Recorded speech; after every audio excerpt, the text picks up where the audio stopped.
pananampalataya at ang ating teksto ay aklat ng Judas. Tayo po ay manalangin. Dakilang Diyos at makapangyarihan sa lahat, kami po sa hapong ito ay muling dumudulog sa iyo, nagpapakumbaba, nagsusumamo, na sana po, Panginoon, kami patawarin sa lahat ng aming mga kasalanan, Panginoon, mga nabanggit at nagawa namin na hindi ayon sa iyong kalooban. Lord, pagindapatin mo ang lahat sa hapong ito, lalong-lalo na, Panginoon, ang mga regular viewers ng aming FB Live ng Bible Study, ang Milarpis family, kasama na po dyan si Lenny, si Juby Kinjo na active po sa pagkanonood at pagsusubaybay. Ganon din po sa lahat ng mga makakapanood at mag-join ng gawain ito. Dalangin ko, Panginoon, na iyo kaming samahan, Panginoon, sa hapong ito ng aming pag-aaral. Gabayan mo po kami, ibigay mo po sa amin ang iyong diwa at karunungan upang, Panginoon, samahan din po kami, Panginoon, ng iyong Santo Espiritu upang ang salita mo, Panginoon, ay ganap naming maunawaan. Dalangin ko rin po, Panginoon, na mabukas po ang mga isipan, damdamin, mga puso, lang lahat ng makakarinig nito, na sana nga po, Panginoon, ang salitang aming mapag-aaralan ay magiging kalakasan, magiging paalaala, magiging halimbawa kung paano kami mabubuhay sa amin dito sa mundong ito hanggang sa iyong pagbabalik, Panginoon. Salamat po, Panginoon. Papuri at pasalamat ay sa iyo magpakailanman. Ito pong sama na dalangin sa pangalan ni Jesus. Amen. Ang sabi ko nga po, babasahin po natin yung first part ng aklat ng Judas. Mula kay Judas, alipin ni Jesucristo at kapatid ni Santiago. Sa mga hinirang ng Diyos, mga namumuhay sa pag-ibig ng Diyos Ama at iniingatan ni Jesucristo. Papuspos nawa kayo ng habag, kapayapaan at pag-ibig. Basahin ko po yung number 3 bago ako magpaliwanag. Mga minamahal, ang gustong kong isulat sa inyo tungkol sa kaligtasang tinatamasa nating lahat. Ngunit napilitan akong ang isulat sa inyo isang panawagan na ipaglaban ang pananampalatayang ipinagkaloob minsan at magpakailanman sa mga banal. Pansinin niyo po, yung number 3 ko, babaulitin ko po. Mga minamahal, ang gusto kong isulat sa inyo tungkol sa kaligtasang tinatamasa nating lahat. Ngunit napilitan akong isulat sa inyo isang panawagan. Isa pong pagkakataon nito na ang pag-uusapan sana o ibabahagi ni Judas ay ito po. Si Judas ay pwede rin po nating tawaging Tadeo. Ano po, siya po ay tinatawag na Tadeo. Mamaya babasahin po natin kung nasang paparte yun. Ang sabi niya po doon ay imbis na kaligtasan ang kanyang itusulat, ay nauwi po sa isang panawagan. Ano po, parang nangyari doon po sa ating kahapon. Bala ko nga po kahapon na magpaalam at hindi muna po tayo mag-Bible study ngayon. Pero purihin po ang Panginoon dahil nga naputulan tayo, siguro mayroon pong layunin ng Panginoon na maibigay ko sa inyo ngayon ang aral na ito. Kasi nga, meron po sana akong gagawin itong maghapon. At alam naman po ninyo na dahil sa ating pagba-Bible study ay nakamula po sa umaga. Papalawan ko naman mula po kasi sa umaga. Ako ay nakatutok na sa pag-aaral. Pag nakasalang pa lang yung kanin na babaunin ni Sherwin, ng aking panganay, yun nandun na, nagbabasa na ako hanggang sa mainin, hanggang sa may handa ko yung pagkain niya, hanggang sa tuloy-tuloy na po, hanggang naabot po hanggang alas 12.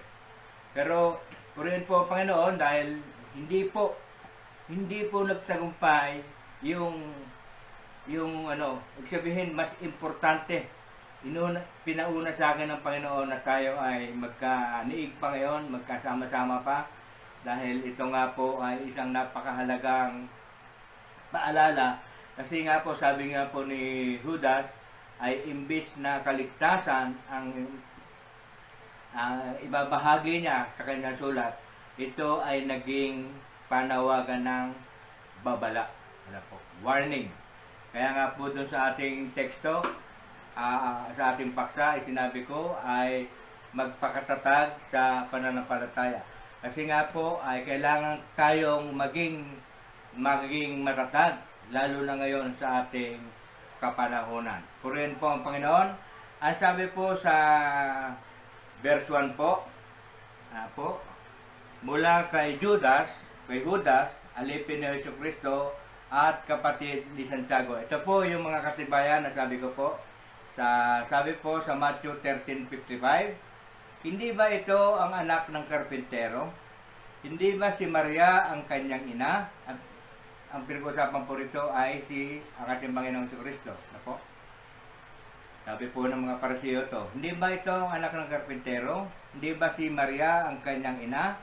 At sina Santiago, Jose, Simon at Judas ang kanyang mga kapatid na lalaki. Sa mga po, si Judas na sumulat po nito ay kapatid po ng ating Panginoong Jesucristo sa kanyang inang si Maria. Kasi alam naman natin na ang Panginoong Jesucristo ay Espiritu na ipinanganak ng ate ni Maria na po, na kanyang ina. Pinagbuntis sa Espiritu. Pinaglihi at pinagbuntis ng Espiritu. Kaya po ito, kapatid niya sa kay Maria na kanyang ina. Ano po? Malinaw po. Kasi po, marami pong aral ngayon, nililigaw yung marami. Dahil si Kristo nga daw may asawa. Si Kristo daw ay may mga kapatid. Isa nga po ito. Totoo naman sinasabi po dito. Kaya lang po, hindi po nila naunawaan na ang Panginoong Jesucristo ay ipinanganak ng Santo Espiritu. Ipinaglihi ng Santo Espiritu. Di po ba? Nanggaling po sa Diyos. Ginamit po lamang si Maria. Amen? Kasi po, kung basta na lamang pong sumulpot ang Panginoong Jesucristo, palagay nyo sino pong maniniwala. Kaya nga po, gumamit po ng isang miracle ang Panginoon. Marami pong miracle na ginagawa ng Diyos. At isa na nga po ito, na siya ang Panginoong Jesucristo ay ipinanganak ng isang birhen. Hindi pa po sila mag-asawa ni Jose. Hindi po ba? Kung naalala po ninyo, ay nag-aalangan na nga, o nagdadalawang isip na nga si Jose na pakasalan si Maria noon. Pakasalan, ibig sabihin, hindi pa sila kasal. Ay naalangan na po siya kasi during that time na nakatakda na yung kanilang kasal ay natagpuan na si Maria ay nagdadalang tao. Yun nga po ay sa pamamagitan ng Espiritu. Malinaw po yun ha. Kaya nga po, marami pong naliligaw kasi na ang ating Panginoong Jesucristo ay tao lamang. At dahil nga maraming kapatid. Kung mababasa mo ito, ligaw ka na kagad. Pero ito po, pagpapatunay na ang Panginoong Jesucristo ay nagkatawang tao. Siya po ay Diyos. Amen?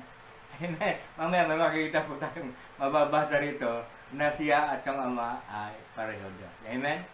Number 2 po, sabi po sa John 14:22 and 23, ang sabi po, tinanong siya ni Judas, hindi ng Iscariote, sabi, Panginoon, bakit po sa amin lamang kayo magpapakilala ng lumusan at hindi sa sanlibutan? Sumagot si Jesus, ang umiibig sa akin ay tutupad sa aking salita. Iibigin siya ng aking Ama at kami isa sa Kanya. Ito po Ito na nga po sasabi ko Ito po. Sumagot si Jesus, ang umiibig sa akin ay tutupad ng aking salita. Iibigin siya ng aking Ama at kami isa sa Kanya. Kaya po, marami po. Ito po sa pagbabasa nito Kasi meron po kasing pananampalataya na oneness. Ano po yung oneness? Yung Ama at saka yung Anak ay isa. Ano po? Iisa sa Espiritu, pero hindi po, dalawang persona. Kaya lang, marami pong naliligaw eh. Kaya nga po siya rin daw po yung Ama. Hindi po, iba po yung Ama sa Anak. Kaya nga po sa Genesis, ano po sabi doon? Dalangin natin. Pag sinabing natin, may pinag-uusapan dalawa. Ay kung lalalangin ko, ako lang mag-isa. Di po ba? Yung po ay isang pag-aaral, ano po? Dalawa po. Ano po? Yung po ay tinatawag nating doctrinal. Doctrine. Para po hindi po tayo maligaw. At bakit ko po ipinapaliwanag ito sa inyo? Kasi nga po tayo po ay nagba-Bible study. Binibigyan ko po kayo ng kaalaman at itinuturo sa landas ng kaligtasan. At mamaya makikita nyo kung bakit, ano po yung role ko. Makikita nyo po mamaya. Stay tuned. Ano po? The verse 3, pupunta po tayo sa verse 3. Ano po? Ang sabi po doon, binasa na po natin, mga minamahal, ang gustong-gusto ko sanang isulat sa inyo'y tungkol sa kaligtasan, tinatamasa natin lahat.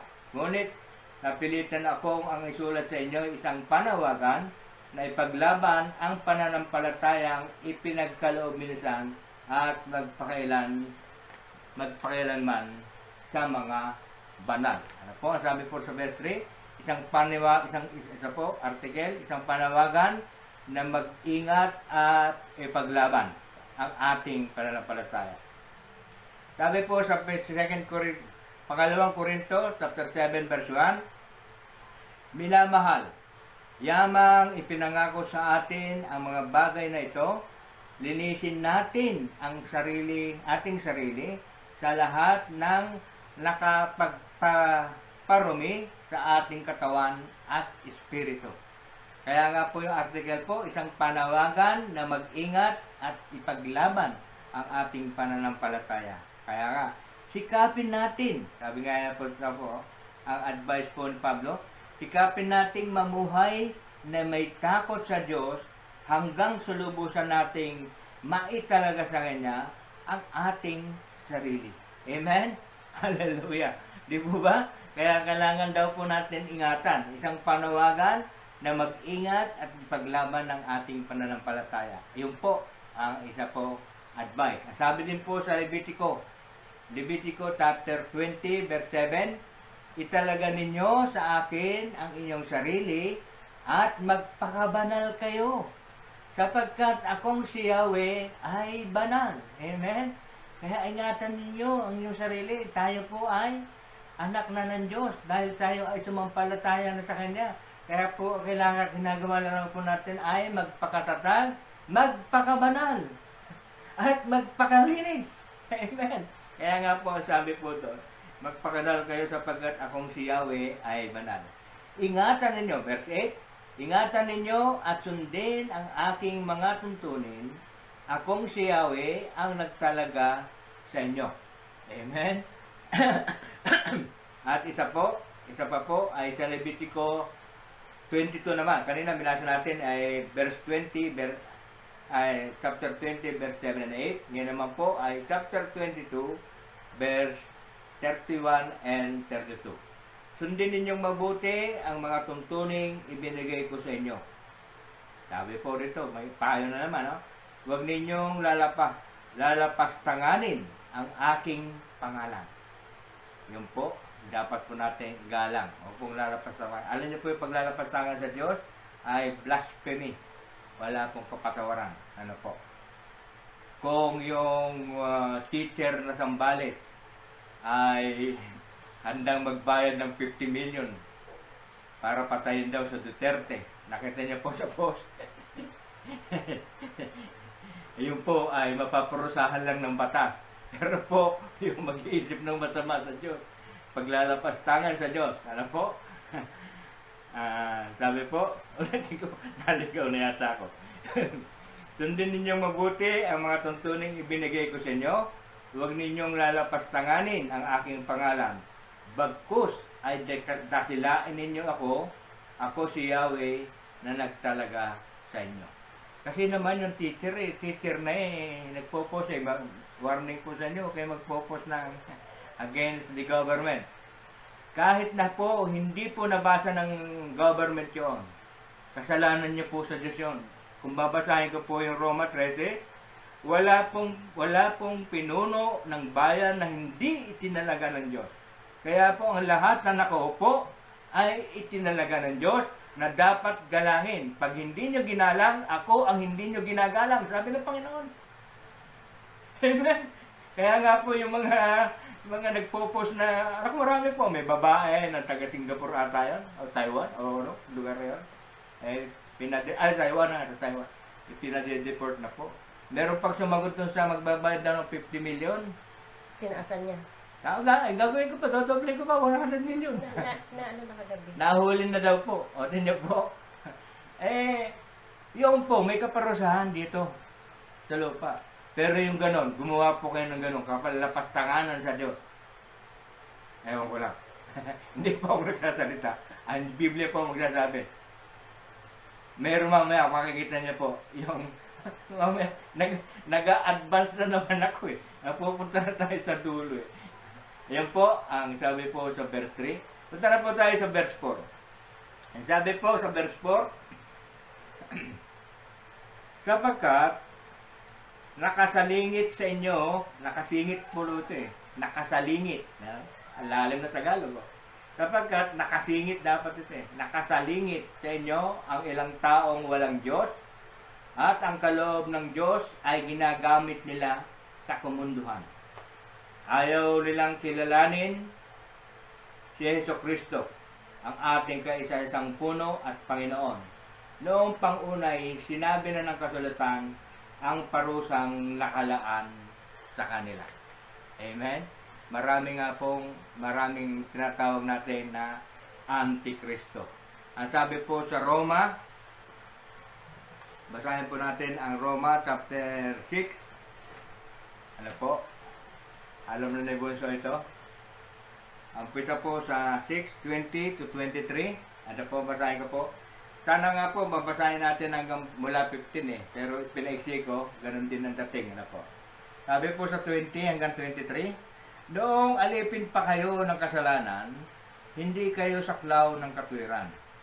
Ngunit ano nga ang napala ninyo sa mga bagay na iyon na ikinaihiyan nyo ngayon? Ang kinauuwian ng mga ito ay kamatayan. Ngunit ngayong pinalaya na kayo mula sa kasalanan at mga alipin na ng Diyos, ang natamoy ninyo ay kabanalan at ang kauuwi ay buhay na walang hanggan.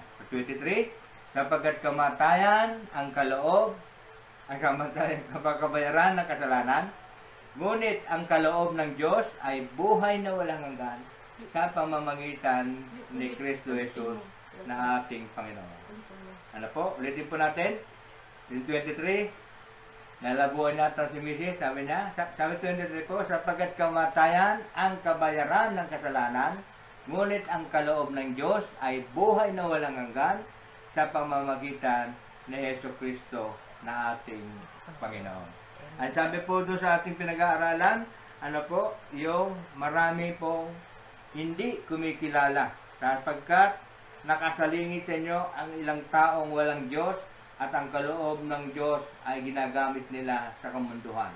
Ayaw nilang kilalanin si Jesucristo, ang ating kaisa-isang puno at Panginoon.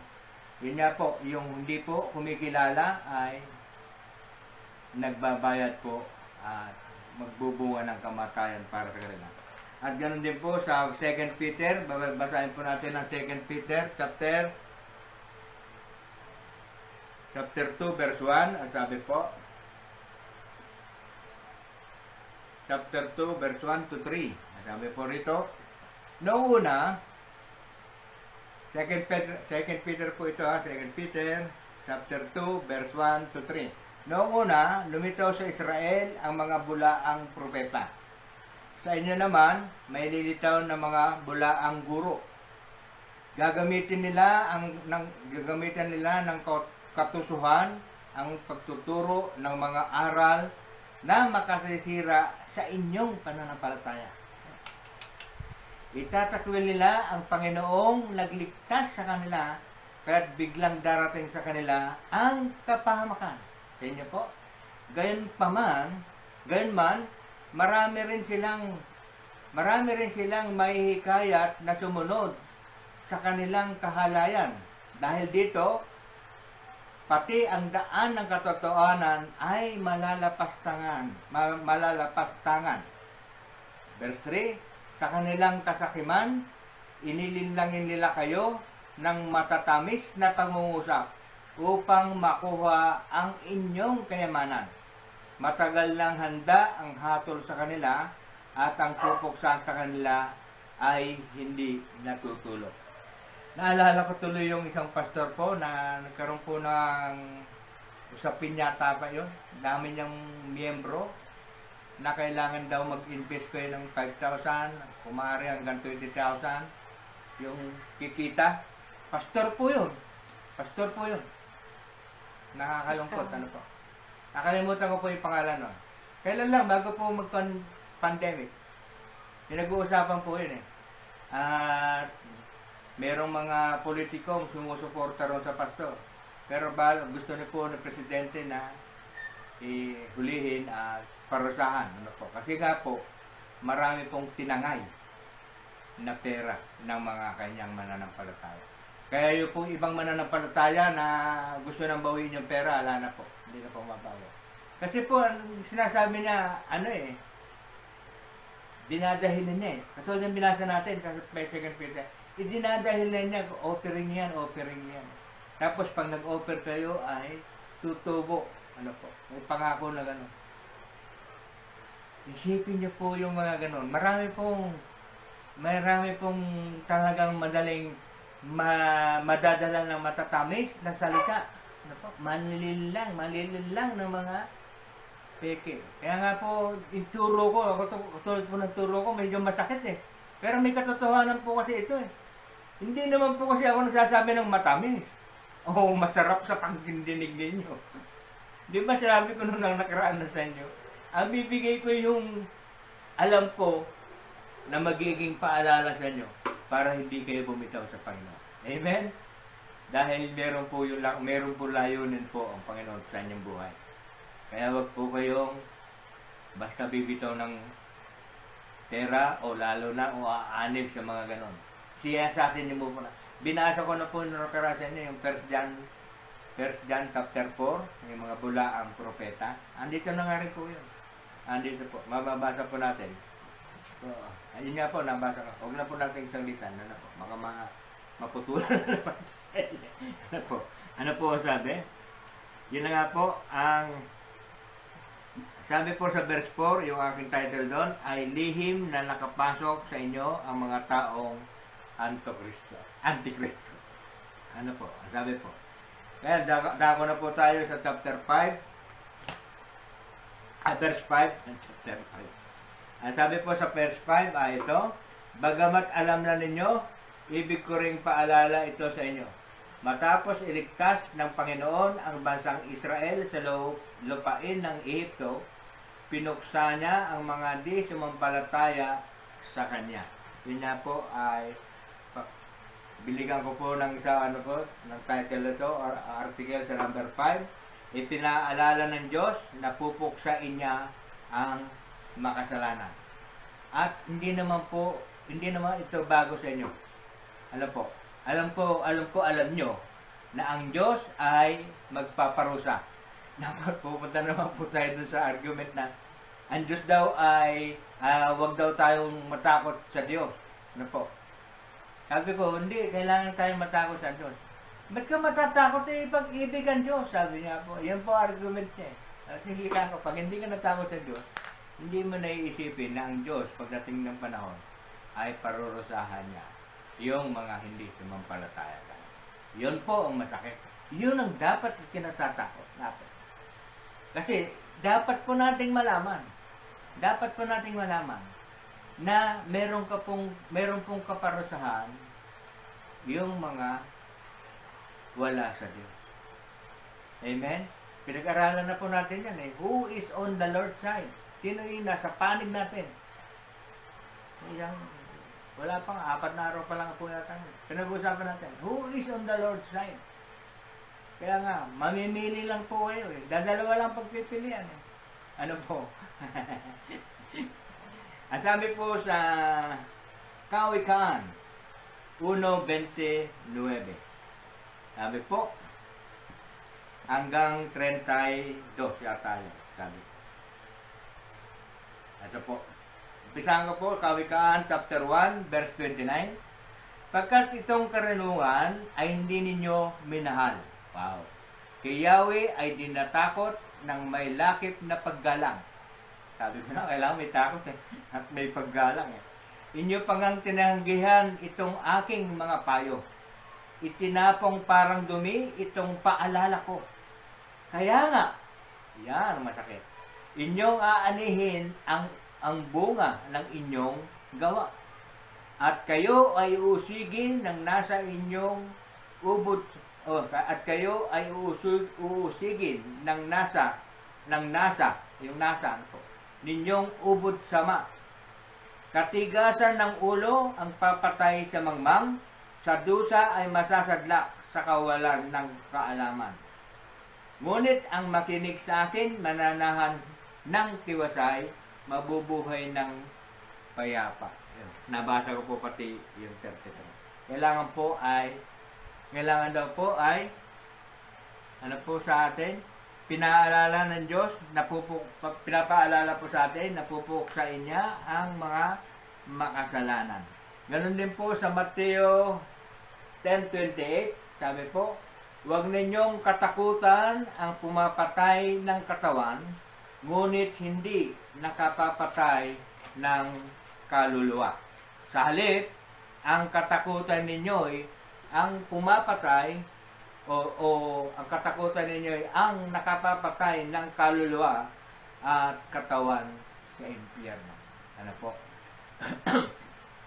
Yun po, yung sabi po doon na pinapaalala ng Diyos, napupuksain niya ang makasalanan. Yun po yung sinasabi po sa verse 5 ng ating binabasa, na pinag-aaralan po tungkol sa aklat ni Judas. Ano po? At isa pa po sa Hebreo chapter 10 verse 37 and 39, kaunting panahon na lamang, hindi na magluluwat, at ang paririto ay darating.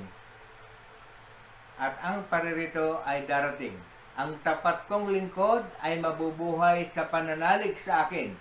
Ngunit kung siya'y tatalikod o tumalikod, hindi ko kalulugdan. Ngunit hindi tayo kabilang sa mga tumalikod at napahamak, kundi sa mga nananalig sa Diyos at sa gayoy naliligtas. Ano po? At sa gayoy maliligtas.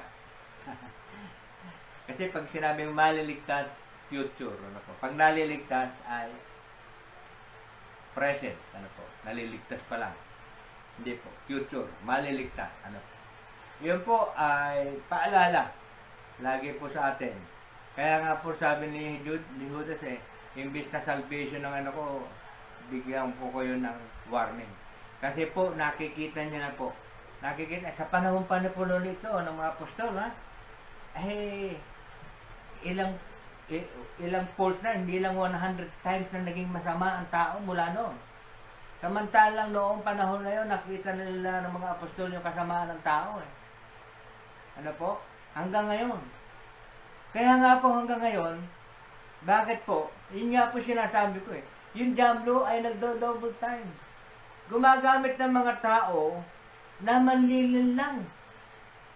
Na bandang huli ay daan ng maluwag ang pupuntahan. Daan na malapad. Kasi po, ang tunay na daan ay yung makipot. Doon po yung daan ng kaligtasan. Yun nga po sinasabi ko marami pong talagang, ngayon lang po Nako po. Ayaw ko pong magsalita. Ako po, matagal na po akong Kristiyano. Natanggap ko po ang Panginoon. Kami lang mag-asawa. 1982. Kasi po dumating ang tatay galing ng Palawan nang siya po ay nakakilala sa Panginoon. 1980 po yun. Dumating po sa bahay, 1982. Tapos na po yung project niya sa Palawan. Doon po siya na-born again. O doon po siya naging Kristiyano. At nagpastor nga po. At kami nga po ay nasiran. Pero mo, ang tagal na po yun. Ang tagal na po. Doon mula po ako nakakilala sa Panginoon, marami po ako nakikita. Ligaw. Maraming pastor. Marami pong pastor. Ayoko pong magsalita. Talagang maliligaw ka. Hindi ko nakikita yung pag-ibig sa kapwa. Number 1 yun eh. Kasalanan po kasi yun eh. Kaya nga po sabi, ibigin mo ang kapwa nang gaya ng pag-ibig mo. Ay marami pong hindi. Marami po. Ayoko pong masira ang inyo. Pati ang ako, ayoko pong masira. Ang gusto ko po, maging warning sa inyo. Siya sa atin yung maigi. Kasi po, kayo nakakapulot kayo ng aral sa akin. Ito po ay hindi ko isinusumbat sa inyo. O hindi ko ito pinagpaparali. O pinagmamalaki. Ano po? Ako po, di po sabi natin, nagkaroon tayo ng opportunity dahil sa lockdown, sa quarantine, na i-share ko tuloy sa inyo. Yung kaligtasan na nagagaling sa Bible. At ito nga po yung pinapaluhanan ko sa inyo. Yung kaligtasan, paano tayo magkakamit ng kaligtasan, paano tayo magiging anak ng Diyos, paano tayo maliligtas pagdating ng panahon, paano tayo maliligtas sa impyerno. Yun po ang pinapahiwatig ko sa inyo. Kahit paano po, matatapos na tayo sa quarantine, mag-general quarantine na po tayo, at alam ko iba magkakaroon na ng trabaho at magiging kaabalahan na, ay pare-pareho tayo. Kahit paano, hindi po ako humingi ng pabor sa inyo. Ano po? Kasi po ito po ay duty ng isang nanggagaling sa Panginoon. Kasi po ang sabi po ganito eh, meron po sa Lumang Tupan, hindi ko na po marirecall yung ano po. Sabi niya, yung po isang tao, isang babae doon, nakatagpo ng isang kayamanan. Ano po? Bumalik siya. Tinabunan niya yung kayamanan. Ang ginawa niya, kinaon niya yung mga kanyang kaanak. Tandaan niyo po, kinaon niya yung kanyang kaanak. At nung binalikan nila yung kayamanan, at sila yung nagsama-sama. Ganun po. Yung ako, may nakita na ako kayamanan, ba't di ko po share sa inyo, mahal ko kayo. Amen. Yan lang po yung aking doon eh. Yan lang po yung aking konsyelo doon eh.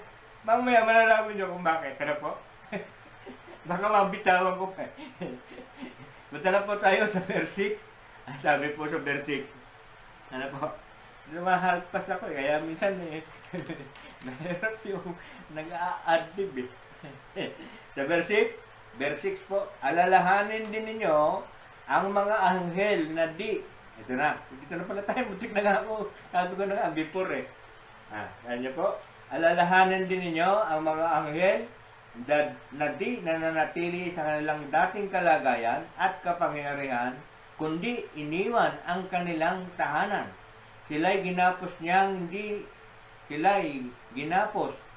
niya ng di mapapatid na tanikala at ibinilanggo sa pusod ng kadiliman hanggang sa hatulan sa araw ng paghukom. Okay.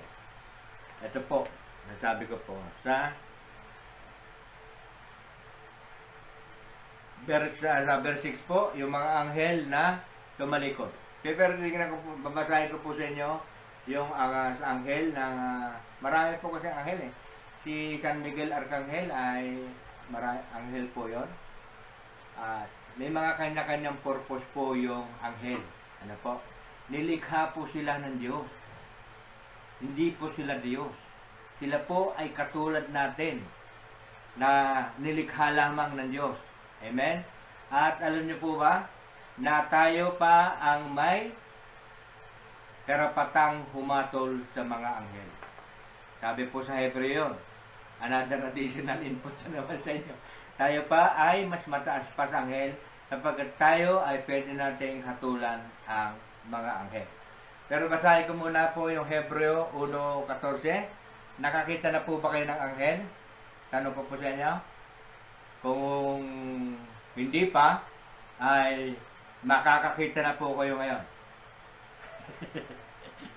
Makakakita na po kayo. Kahit immediate, makakakita na po ng anghel ngayon. Ano, Mrs. Gusto mo makakita na ng anghel ngayon? Ha? Ha? Ito po. Babasahin ko po sa inyo. Ito po. Ano ang mga anghel kung gayon? Sabi po sa Hebreo 1:14. Sila'y mga espiritong naglilingkod sa Diyos at mga sinugo niya upang tumulong sa mga maliligtas. Amen? Di nakakita na po kayo ng anghel. Nasa harapan niyo kami. Nasa harapan nyo. Anghel na kalbo. Hindi po ba? Kaya nga po sabi ko sa inyo, ang anghel ay nilikha ng Diyos upang maging katulong niya. Katulad ko. Naging katulong ako ng Diyos para sa mga maliligtas. Amen. Sa inyo na nagbibigay ng aral. Kaya ito po walang halo po itong kabayaran. Wala po akong hinihinging kabayaran sa inyo. Hindi katulad po ng ating pinag-aaralan. Baka matapos na makagamit ng mga mabubuti at masasarap o matatamis na salita, ay lulukuhin na kayo. Dalhin nyo na yung inyong kayamanan dito. Mag-invest na kayo dito. Lalo ni mga nasa abroad. Nako po, tingnan nyo po. Okay. Pag-usapan po natin yung mga anghel na tumalikod. Yung binigyan ko na po ginasagpit yung anghel na ano po? Ang sabi po. Sabi po sa 2 Corinthians chapter 11, verse 13 to 15. Ang sabi po. Hindi sila tunay na apostol, kundi nandaraya lamang at nagkukunwaring mga apostol ni Kristo. Hindi ito dapat pagtakhan sapagkat si Satanas man ay maaaring magkunwaring anghel ng kaliwanagan. Sa totoo po, tutuloy ko po rito, sa totoo po, si Satanas ay anghel. Kaya lang tumalikod siya sa Diyos. Kaya rito sinasabi, sapagkat si Satanas man ay maaaring magkunwaring anghel ng kaliwanagan. Magkukunwaring siya ng kaliwanagan sapagkat siya ay anghel ng kadiliman. Nagbago po siya tumalikod po siya sa Diyos. Amen? Kaya pwede nga po si Satanas ay magkunwaring anghel. Gagamit siya ng mga pastor na magbibigay ng matamis na pananalita. Mangangako sa inyo ng aasenso po, uunlad po, kikita po ang inyong pera sa investment na ito. Naku po, natatawa ako na numalita ako yun At nalulungkot po ako dahil ako kasama po doon Pastor po yun Di balik sana kung hindi pastor na tinawag pastor po Mahirap talaga. Sa 15, sabi po niya, kaya hindi kataka-taka na magkunwaring lingkod ng katwiran ang kanyang mga lingkod. Tingnan mo nga po. May lingkod siya. Yun yung sabi ko po sa inyo. May lingkod si Satanas. Kaya nga po sabi kaya hindi kataka-taka na magkunwaring lingkod ng katwiran ang kanyang mga lingkod. Ang kanilang kahihinatnan ay ayon lamang sa kanilang mga gawa. Basahan po natin yung aklat ng sa Pahayag.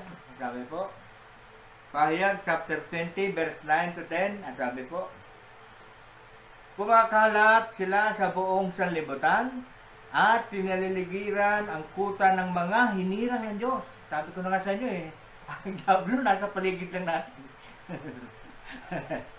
At ang pinakamamahal niyang lungsod. Ngunit bumaba ang apoy mula sa langit at tinupok sila. At ang diablong nandaya sa kanila ay itinapon sa lawang apoy at asupre na pinagtapunan din sa halimaw at sa mga bulaang propeta. Magkakasama-sama silang pahihirapan araw at gabi magpakailanman. Kaya po, ito po katunayan ng impyerno ay magpakailanman din. Ang langit ay magpakailanman din. Kaya nga po dalawa lang ang choice natin.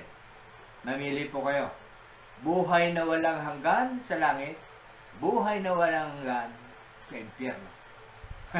Kasi po ang impyerno ay buhay din na walang hanggan. Pinag-usapan po natin, espiritu, hindi po ito. Hindi po ito, itong katawan na ito. Kasi po, itong katawan na ito, pag namatay, mabubulok. Yung espiritu, yun po ang pinag-uusapan natin. Alam po, nasa na po tayo. na nakukuha na po sa mga ano. Ano po. Okay, tapos na po tayo sa mga anghel na tumalikod. Ngayon, nakakita na po kayo ng anghel na kalbo. Na wala pang ipin. Ano po. Gusto niyo po maging anghel? Magturo din po kayo. Amen? Share. Kahit mag-share. Mag-share po kayo. Pagamit po kayo sa Diyos. Pagamit po kayo. Magligtas po kayo ng kaluluwa. Mag-share niyo po. Isang tip lang po. Pag meron kayo kaibigan, alam mo ba mahal ka ng Diyos? Na-intriga ka rin eh. Alam mo ba na mahal ka ng Diyos? Kapaliwanan mo. Hindi mo ba alam na matay ang Panginoong Jesucristo dahil sa ating mga kasalanan? Ganun na tayo kamahal. Na imbis na tayo ang maging ipapako sa cross, siya. Ganun tayo kamahal ng Diyos. Pasok. Ay, sir, anghel ka na. Amen. Amen. Punta na po tayo. Punta na po tayo. Kasi po, gusto ko po hindi lang po kayo tagapakinig lang. Gusto ko po, di ba? Comment ka mo. Mag-comment ka mo sila. Ganun siya, mag-comment po kayo. Gusto ko po kasi hindi yung habang panahon, tagapakinig kayo. Di ba sabi ni Pablo? Ganun din siya po sa, doon sa Matthew, the last part of Matthew. Kaya gawin ninyong alagad ang lahat ng bansa. Di po ba? Utos po yun. Hindi lang po 10 utos ng Diyos. Baka alam nyo, hindi lang po nakapako doon sa 10 utos ng Diyos. Sa bagong tipan po, marami po. Hindi lang po. Binaliwala nga po. Hindi na po sabihin. Hindi na po, tawag doon. Hindi naman po, mali po yung salitang binaliwala. Hindi po, kung sa ang marami pong ginawa ang Panginoong Jesucristo na outside doon sa 10 utos na ibinaba ni Moises. Kasi po ang 10 utos para sa Israel. May pinatutungkulan. Ina-apply ng iba, ina-apply po rito sa atin. At yung po nilalagay nila doon sa pananampalataya. Mali po. Kung alam niyo po, ang 10 utos po para sa Israel. Ang sa atin po marami po utos. Kasama po yung 10 utos at marami pa. Kaya hindi lang po nakapako sa 10.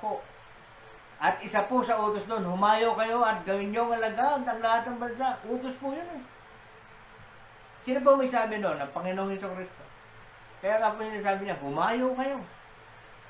Para kayong maging anghel. Amen? Binibigyan ko kayo ng consolation. Verse 11, matapos na tayo. Verse 11. Sandali lang tayo ngayon. Ilang oras na.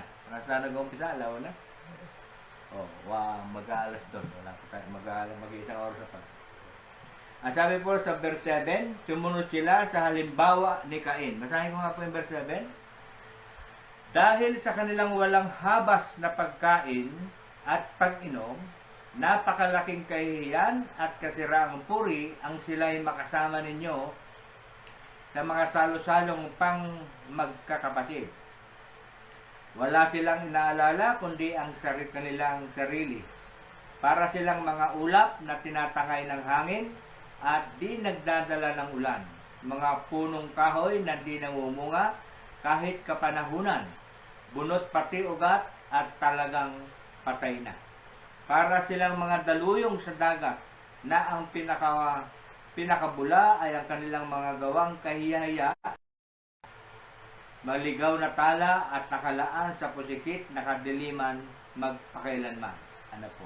Ang sabi po ron ay para silang si Cain.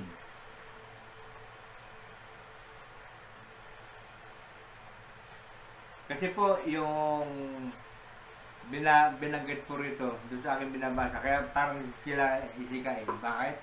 Di po ba alam niyo po yung buhay ni Cain, di ba? Pinatay niya yung kanyang kapatid niya, si Abel. Dahil po sa inggit, puot, galit. Ano?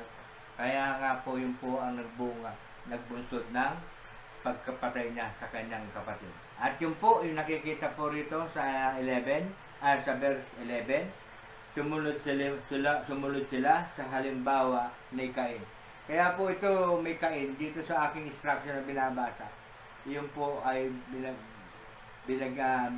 hinalimbawa niya kay Cain. Kasi po, sabi po rito, run greedily for profit. Sila po ay after the profit. Greedily for profit. Example, yung tayo po ay may binigay ako sa inyong aral na nakaraan. Yung silent 400 years before Christ. Na wala na po mga propeta. Na po? At mula bago dumating po ang Panginoon Jesucristo, 400 years before Christ, noong pong panahon na yun ay wala na pong propeta. Kasi nga po ay noon na pinumunuan ng mga hukom, pagkatapos ng mga hukom ng mga hari, katapat lang magkasabay ng mga hari, kasabay na yung mga propeta. At doon po bago, nung 400 years na lang bago dumating ang Panginoon, ay wala na po ang propeta doon. At alam niyo po ang mga namuno doon? High priest. High priest na sila, ano po yung pinag-aralan natin nun? Kukunin ko lang po yung mga pangalan. Ang sabi po, mga high priest na sila Onias, si Jason, si Pius Puritan, at si Menelaus. Sila ay mga high priest during their time. Sila po ay mga corrupt. Kaya nga po, sabi po rito, sabi po sa 7, dahil sa kanilang walang habas na pagkain at pag-inom, napakalaking kahihiyan at kisaraang puri ang sila'y makasama ninyo sa mga salo-salong pang magkakapatid. Wala silang inaalala kundi ang kanilang sarili. Para silang mga ulap na tinatangay ng hangin at di nagdadala ng ulan. Ano po itong klase na ito? Sila po ay greedy. Ayaw ko po magsalita. Ngayon po maraming lumalaban sa presidente kung alam niyo po kung sino yung mga lumalaban. Why? Kasi po, ang sabi po ay nawala na yata ng proteksyon nang gagaling sa mga drug lord. Ang presidente ay galit na galit sa drug lord. Noong po ang presidente ay hindi galit sa drug lord, hindi po nila kinakalaban. Pero ngayon ang presidente kumakalaban sa drug lord, kinakalaban nila. Why? Because of greed. Wala na po silang nakukuhang proteksyon. Wala na po silang nakukuhang pakinabang. Pinapatay na po ni Duterte. Pinatitigil na po ni Duterte yung droga na silang nagtutuboy-bay sa kanila. Pwede niyo po, pakita po ng the last days na po yun itong mga nangyayari na yan. Imbis na mangaral, ano po ang ginagawa? Pag ang pinatay ay addict, andong kagad takbo sila sa human rights. Ano po? Pag napatay ang pulis, nagtanggol, dahil napatay ng addict, wala silang kibo. Pag merong na-rape, pinapakita sa mga balita, sa social media, sa dyaryo, wala yung human rights. Pero po, pag ang addict ang napatay, andyan namumuna ang human rights. Panay ang laban sa presidente na against nakakalungkot. Ano po? Because of greed. Ako po, ipinangangaral ko, bagamat yung nasa doktrina ng aming iglesia, yung ikasampo, hindi po ako doon. Sabihin ko na po ang totoo, hindi po ako doon sa ikapo. Kasi po, ang sinasabi po sa Hebreo sa 2 Corinthians chapter, sabi po, magbigay ng may kasiyahan sa puso. Hindi po nakadiktang 10%. Hindi po ako, against po ako doon. Kahit po ako miyembro ng iglesia, pero hindi ko po sinusunod yun. Kasi po mayroon din sinasabi na magbigay ng bukal sa loob. Hindi po utos yung 10. Ang 10 utos po ay utos po sa lumang tipan, sa Malakay. Ginagamit po ngayon. Mali po yun. Yun nga po sinasabi ko. Kaya nga po, advance ako, yung sinasabi ko, magbasa po ito, binabasa ko ng How to Read the Bible. Marami po, ginagamit po nila, gusto ko pong, ano po, ayaw ko na po magsalita, naputol na. Ayaw ng Panginoon. Ano po, sabi po, yung po sabi po sa 2 Peter, basahin po natin yung 2 Peter chapter 2:18. Nadadala po ako, pasensya na po. Kasi po, yung galit na galit ako dun sa mga ginagamit ang relihiyon. Ginagamit ang salita ng Diyos para sa sariling kapakanan. Mali po. Kaya nga po siguro hindi nila ipinapangaral itong Judas eh. Matatamaan sila eh. Ako, pinapangaral ko. Masakit ang loob ko. At nababasa ko ito. Ang dami pong underline dito sa sa aklat ng Judas. Ang dami pong underline. Kasi po matagal na po namin napag-aralan ito. At sabi po sa 2 Peter chapter 2 verse 18, 10 to 18 na po sabi. Chapter 2, 10 to 18. Lalo na ang sumusunod sa mahalay na pita ng katawan at ayaw kumilala sa may kapangyarihan. Pangahas at palalo ang mga bulaang gurong binabanggit ko. Wala silang pakundangan at lapastangan sa mga tagalangit, samantalang ang mga anghel na higit na malakas at makapangyarihan ay hindi gumamit ng panglalait sa kanilang paghaharap sa Panginoon ng sakdal laban sa kanila. Ang mga taong ito ay parang may ilap na hayop at walang bait na ipinanganak upang hulihin at patayin. Hanggang 18 pa po lang tayo. Ano po? Asa na tayo? Maging ang mga bagay na hindi nila nalalamay kanilang inaalipusta. Kaya't papatayin din sila tulad sa may ilap na hayop. Yan ang kabayaran sa ginagawa nilang pag-aapi sa iba upang masunod ang hilig ng kanilang katawan. Sila'y patuloy sa kanilang nakakarimarin na pagsasaya kahit araw. Napakalaking kahihiyan at kasiraang puri ang sila'y makitang kasalo ninyo sa pagkain, sapagkat ang kasiyahan nila ay manlilinglang ng kapwa. Wala silang hinahanap kundi mga babaeng mapag-aaliwan nila, o ang mga sabi po doon ay ang mata nila ay punong-puno ng pakikiapid. Ano po? Ang sabi po doon. Asa na? Napakalaking kahihiyan at kasirang puri ang sila'y makitang kasalo ninyo sa pagkain, sapagkat ang kasiyahan nila ay ang manlinglang sa kapwa. Wala silang hinahanap kundi mga babaeng mapag-aaliwan nila, kung hindi sila nagsasawa sa paggawa ng kasalanan, ibinubulit sila sa pagkakasala nila sa pagkakasala ang mahihina. Sanay na sanay sila sa pag-iimbot, sila'y mga sinumpa.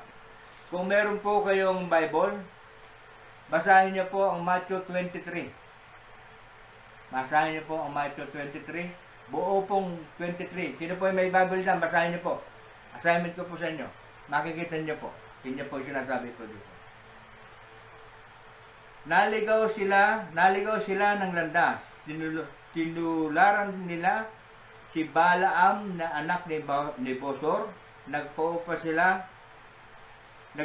siya sa paggawa ng kabuktutan. Kaya't sila'y sinumbatan ng kanyang asno na nagsalitang parang tao. Sa inyo po pati yung asno nagsalita upang siya'y sawayin sa kanyang kabaliwan.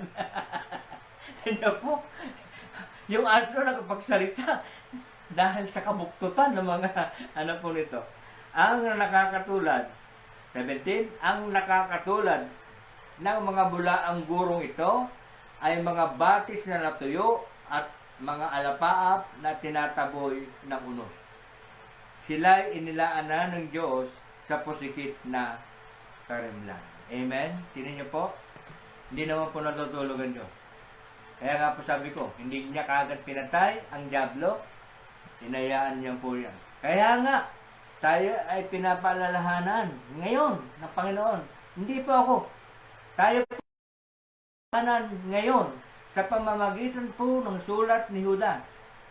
Nakapatid din po ng ating Panginoong Jesucristo. Bagamat wala sila sa spiritual, hindi po sila magkapatid sa spiritual. Pero po, alam naman po natin, kaya nasusulat ang Bible through the guide of the Holy Spirit na isusulat po. Kaya ito po ay gabay sa atin, paalala ng Panginoon sa atin na tayo po ay mag-iingat sa mga taong mali ang itinuturo. Purihin po Panginoon. Punta po tayo po sa verse 18. Ano po sabi po sa 18? Mga taong nanglalait. Sabi po, basahin po natin yung 18. Sabi po, noon pa'y sinabi na nila sa inyo, lilitaw sa huling panahon ang mga manlilibak, mga alipin ng kanilang masasamang pita. Ito ang mga taong lumilikha ng pagkakabaha-bahagi, mga taong pinagaharian ng kanilang mga pita at di pinananahanan ng Espiritu. Amen? Pinag-isa ko na po yung 18 and 19, samantalang dito nakadalawa po. At sabi po sa yung po sa 18, mga taong mga lalait, 2 Peter chapter 3, una sa lahat, dapat ninyong malaman sa mga huling araw ay lilibakin kayo at pagtatawanan ng mga taong namumuhay ayon sa kanilang mahalay na pita. Parang nabasa natin ito kanina, kaya hindi ko na po nalagay yung verse na po. Sa 19 naman ay yung pagkakabaha-bahagi. Ang sabi po rito,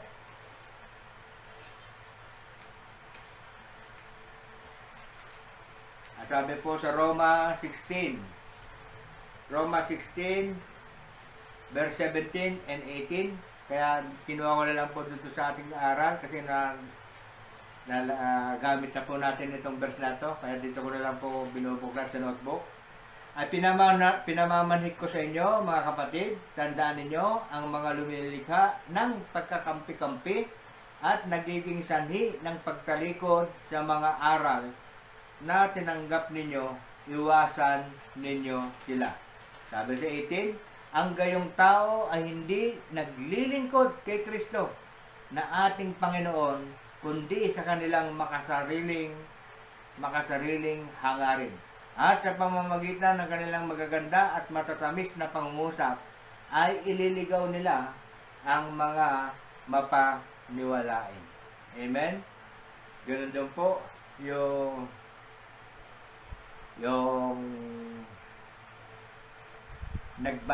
naglilumili ka ng pagkakampi-kampi o pagkakabaha-bahagi. Ano po? Sa 1 Corinthians, mababasa din po natin yon. Yung sabi niya, ako kay Apollos, ako kay Pablo, nagtatalo po. Ano po? Iyon po ay isa pong pagbabaha-bahagi. Una niyo po mababasa po yon sa 1 Corinto chapter 3. Ano po? Yun nga po yung sinasabi ko. Yung sabi po nito, your pastor is not only a motivator, he is a preacher of the whole counsel of God. So don't expect a feel-good message all the time. Be ready for hard but transforming ones. Kaya nga po, yung aking aral, hindi po ako gumagamit ng pambobola o matatamis na salita. Binibigay ko po ang matitigas at masasakit na mensahe. Ano po? Masakit po kasi po pinapaalala eh. Pinapaalala. Minsan po yung paalala ay isang palo eh. Palo po sa atin. Kaya kailangan po pag-aralan po natin yung aral ng Panginoon. Pag hindi po tayo nakukonvict, tandaan niyo po, pag hindi po tayo nakukonvict ng Word of God, magtaka na po kayo. Pag hindi po kayo nakonvict, why? Wala po ang Santo Espiritu sa inyo. Pag bumabasa po kayo, at nasasaktan po yung loob ninyo, nasa nababasa nyo, there is conviction. Alalahanin nyo, mahal kayo ng Diyos. Pero pag hindi kayo na-convict, yaka po, delikado na po kayo. Ano po? Kaya po yung salita ng Diyos ay parang tabak may magkabilang talim na tumatagos hanggang sa kaloob-looban ng ating espiritu. Yun po, ang sabi po. Ang pagkakabahabahagi. At ganoon din po sa verse 20, matatapos na po tayo. 20 and 22 na lamang ang pinag-uusapan natin. Sa verse 20 po ay magpakatatag. Sabi po rito, verse 20, ngunit magpakatatag kayo, mga minamahal, sa inyong napakabanal na pananampalataya. Manalangin kayo sa tulong ng Espiritu Santo. Manatili kayo sa pag-ibig. Manatili kayo sa pag-ibig ng Diyos habang naghihintay sa ating Panginoong Jesucristo na magkakaloob sa inyo ng buhay na walang hanggan dahil sa kanyang pagkahabag sa inyo. Ang sabi po rito ay basahin po natin yung magpakatatag. Naibigay ko po ito ng isang araw. Hindi ko na po ikinopya. Ang sabi po sa dito ay sa Efeso chapter 6 verse 10. Ito po sabi, magpakatibay kayo sa pamamagitan ng inyong pagkikipag-isa sa Panginoon at sa tulong ng dakilang kapangyarihan niya. Ganon din po sa 1 Corintios 16:13, maging handa kayo at magpakatatag sa inyong pananalig. Magpakatapang kayo at magpakatibay. Ang lahat ng ginagawa ninyo ay gawin ninyong may pag-ibig. Purihin po ang Panginoon. Ganon din po sa verse 20, sabi po, manalangin sa tulong ng Espiritu Santo. Ano po ang sabi po doon? Sabi po sa Ephesians chapter 6:18, ang lahat ng ito ay gawin ninyo sa pamamagitan ng mga panalangin at pagsamo. Manalangin kayo sa lahat ng pagkakataon sa patnubay ng Espiritu Santo. Kaya't lagi kayong maging handa at patuloy na manalangin para sa lahat ng mga hinirang ng Diyos. Tingnan niyo po, kasama po, panalangin kasama po ang Santo Espiritu. Sinabi ko na po sa inyo yan. Kailangan po natin ng Santo Espiritu. Ano po? Yung wala akong conviction, wala pong Santo Espiritu. Yan yun. Amen? Kasi po, pag nakagawa po tayo ng pagkakasala, hindi po ba? Pagtalikod natin, nakukonvict tayo. Yung po, nasa inyo po ang Santo Espiritu. Pag hindi po kayo na-convict, okay lang yung nakapatay kayo, okay lang may nagawa kayong masama, o kasalanan. Okay lang.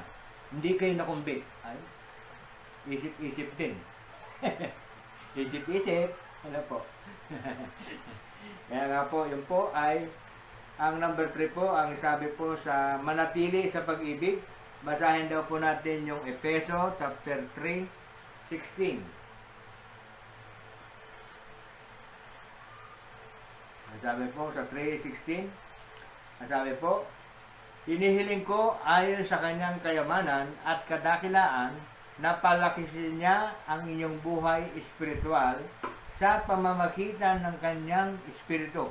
17, naway manahan si Kristo sa inyong puso sa pamamagitan ng inyong pananalig sa Kanya upang sa inyong pag-uugat at pagiging matatag sa pag-ibig.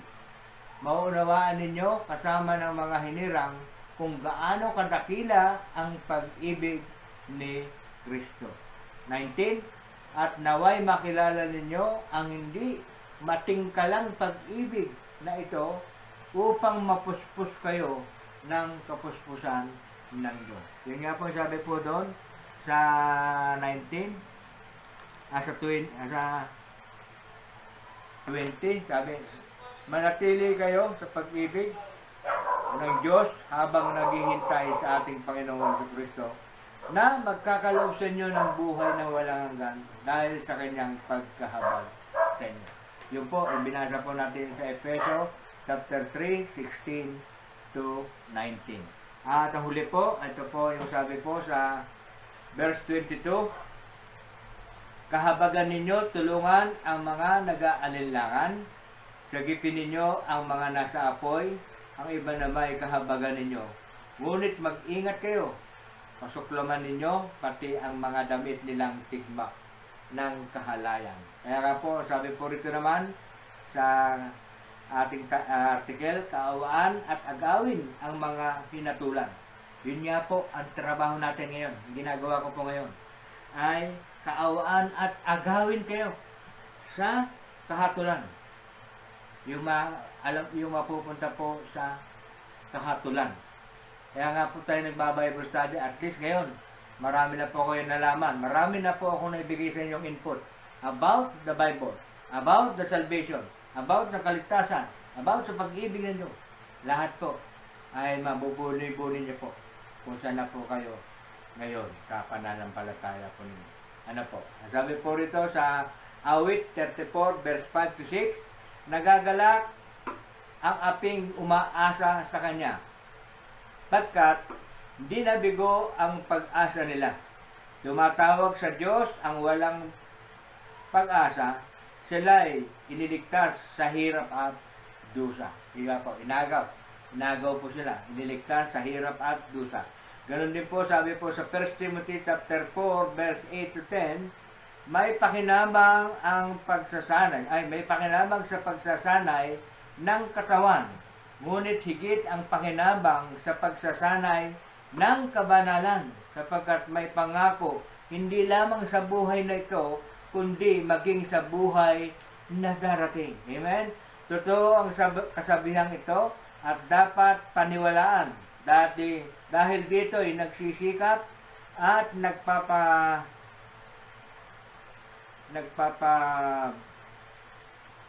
dahil dito ay nagsisikap at nagpapagal tayo, sapagkat umaasa tayo sa Diyos, ang tagapagligtas ng lahat, lalo na ng mga sumasampalataya.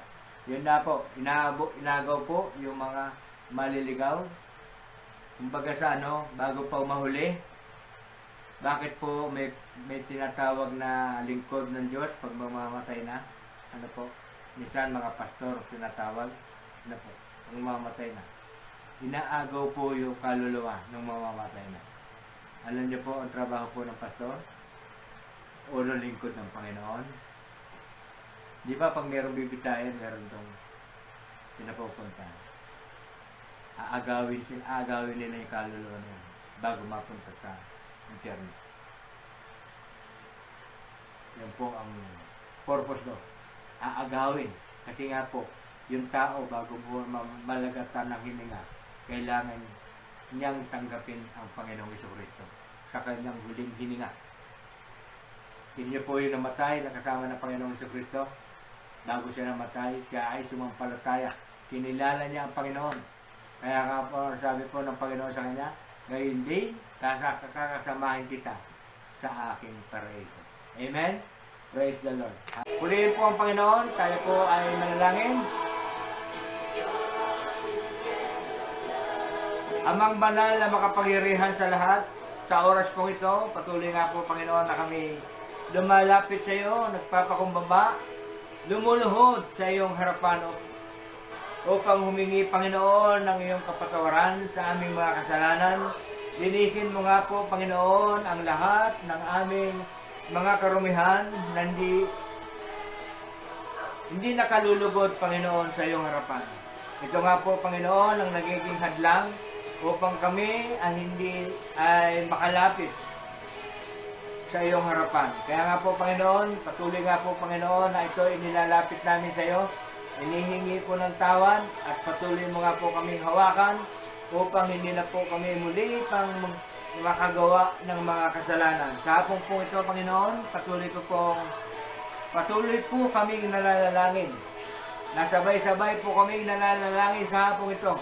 Patuloy mo nga po Panginoon na kami humihingi ng iyong patnubay, ng iyong gabay, kalakasan, ganon din po ng kalusugan at kagalingan, lalo-lalo Panginoon sa may mga karamdaman, sa mga taong mga binasa ko po ngayon dito, at sa mga pamilya po na nandito po Panginoon, ay patuloy ko po silang itinataas sa iyo, patuloy ko po silang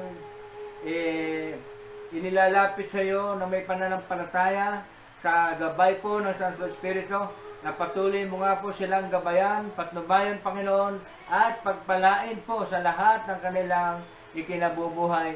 Ganon din po, Panginoon, sa kanilang mga spiritual. Salamat din po, Panginoon, sa mga taong ito na patuloy na nagbibigay sa atin ng kalakasan, nagbibigay po sa atin ng patuloy na kasiglahan sa kanila at nakikita mo po, Panginoon, at hindi ni po linggid sa iyo na ang kanila pong nais sa kanilang buhay ay nagkaroon po ng katotohanan na tungkol po sa salita mo sa Bible na kanilang napag-aralan, na kanila pong nalaman sa akin pong pangangaral. Tunay nga po, Panginoon, nasa pamamagitan nito, Panginoon, ay nagkaroon po sila ng konting kalinawan. Nagkaroon po sila ng reformation ng kanilang buhay, Panginoon. O nakakalaman sila ng katotohanan na nanggagaling sa tunay na salita mo, Panginoon, na sa Biblia. Salamat po, Panginoon. Patuloy ko pong itinataas sila, pagpalain mo po, at ingatan po ang lahat ng nabanggit ko po kanina na aking nabasa. Gayon din po, Panginoon, ang pamilya po ni Ate Nita Panganiban at ang kanyang mga apo na narito, Panginoon. Dalangin ko rin po, Panginoon, na patuloy mo silang iingatan, lalong-lalo na, Panginoon, sa kanilang pagtitinda. Salamat din po, Panginoon, at patuloy ko pong itinataas sila sa iyo na ingatan din po ang lahat ng narito sa COVID-19. Ganun din po, Panginoon, ang masaganang pamumuhay at pag-iingat po para sa bawat isa, Panginoon. Ganun din po, Panginoon, patuloy namin itinataas sa iyo ang mga leaders ng aming bayan. Mula po sa aming Presidente Rodrigo Roa Duterte, ganun din po sa aming Governor Daniel Fernando at ang Vice Gobernador Willie C. Alvarado. Ganon din po sa aming Mayor Ambrosio Boy Cruz, at ganon din po sa aming Barangay Captain Manny Hoson. Ganon din po sa lahat ng mga namumuno ng aming bansa, Panginoon. Itinataas namin sila sa iyo at patuloy mo nga po silang gabayan.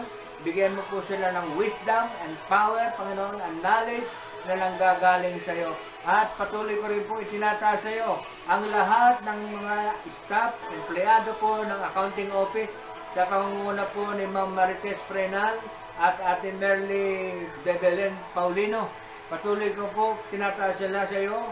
Alam mo po at batid mo po ang bawat isa sa kanila, Panginoon. Lahat po na nagtatrabaho sa accounting office. Dalangin ko po, Panginoon, ang iyong pagpapala, pag-iingat, gabay, kalakasan, kalusugan, at ganoon din po lalo-lalo na ang kagalingan sa lahat ng may mga karamdaman, lalo-lalo na, Panginoon, ang nararamdaman po ni Ate Merly sa kanyang binti. Salamat po, Panginoon.